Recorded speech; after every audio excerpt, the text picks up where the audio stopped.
Besides, I suppose, things that you've mentioned, are there any other elements from positive psychology that can assist in lifestyle improvement?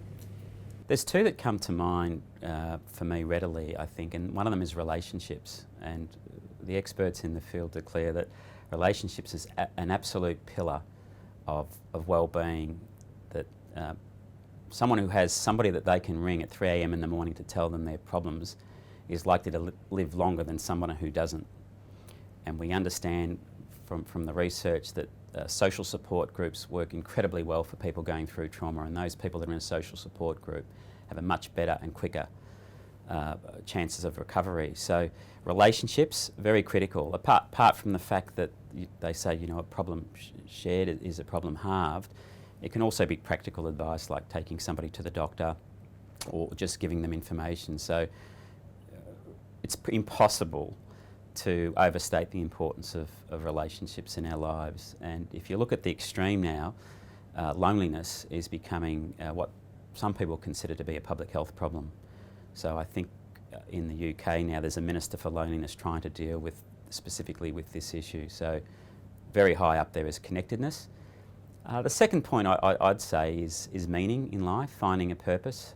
It's not always obvious to us what our purpose is, and everyone's purpose will differ.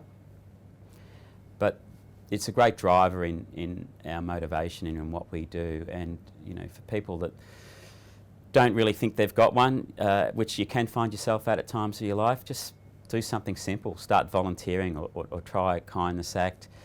Stick to relationships. Keep yourself engaged, and meaning may very well appear for you in life. And as I say, it's a very strong motivator, and we've got evidence now that people that have meaning and purpose tend to live longer than those that don't. Yeah. How did society get so lonely? It's a good question. We're a very fragmented group at the moment. We've got, I think, young people leaving home a lot earlier. We've got more relationship separations happening. It's ironical and counterintuitive because a lot of people say, well, we're not. We've got Facebook and we've got other social media platforms, but they're not really a substitute for looking somebody in the eye, which is enormously powerful, to be in the presence of some other human being, to have discussion, to look at them in the eye. And I probably should mention to you that it's not just the social scientists that are getting on board now on these issues. The neuroscientists that can actually map the brain will find that while I'm looking in your eyes, our brains start to sync. So contact is very important, Louise.